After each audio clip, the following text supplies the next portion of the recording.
Hi, Jessica. Hi, how are you, Joy? I'm all right. How are you? Good. Good. I'm a big fan of yours, so thank you for. I'm Oh, glad I got a chance to talk to you. thanks. Um, I love this movie so much. I think it does a really beautiful job of balancing some like really great drama with some really wacky comedy. And I guess I wanted to know from you first.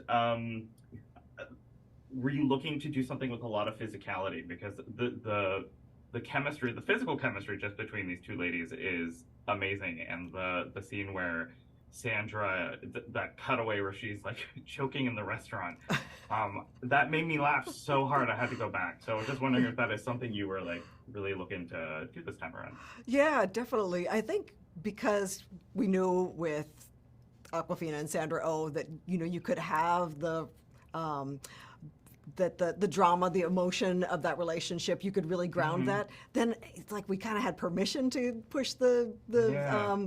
the comedy, and Hmm. yeah, they're both really physically gifted, and I love the idea of Sandra sort of being more physically big, and then Hmm. Aquafina, walking around all Yeah. hunched and trying to be invisible. So there's just something really irresistible about that combination. But yeah, always Hmm. just looking also for I like the idea of what I was calling like the flashbacks, where you have these glimpses that need to hit pretty quickly. So Yeah. those tended to be a little more physical. Flashback. That's a really good term. I like that a lot. Let's start Um, using it. yeah. I did want to ask about those little dramatic moments, just because the one I kept thinking about is when they get a phone call from their mother, and I think the phone call ends where you hear the mother say, "Who raised you?"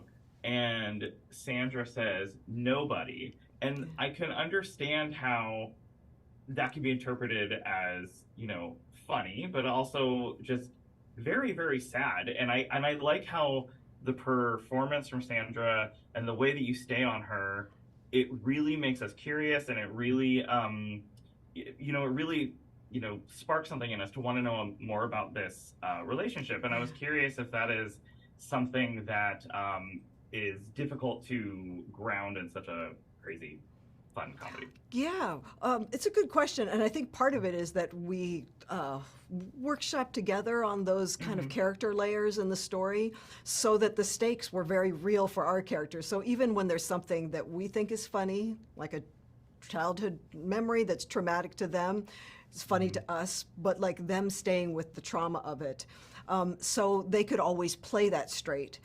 And if the moment is Hmm. funny, we can still laugh at it, but we don't lose the stakes for them, if that makes sense. Yeah, Yeah. I feel like there's a lot of I could feel a lot of permission given in terms of like playing around with a lot of things. So I mean the chemistry between them is so even though it's very fraught, but it also Yeah. feels very detailed and deep. So that's another reason why I loved it. And I think that's a good example about how a dramatic relationship can be funny and we can laugh at it Yeah. because we really feel the drama of that.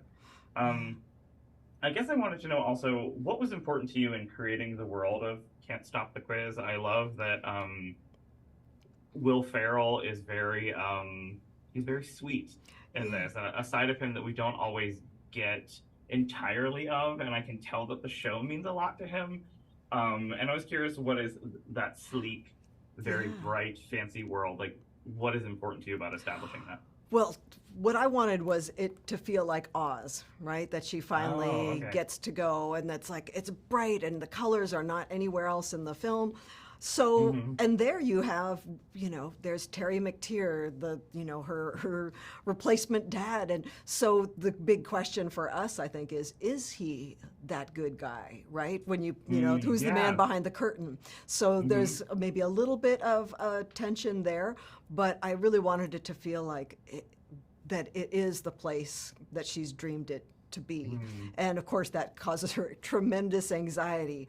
Hmm. But yeah, I wanted to feel like kind of like magic, but it's also a spotlight, and that's very Okay. difficult for her to stand in.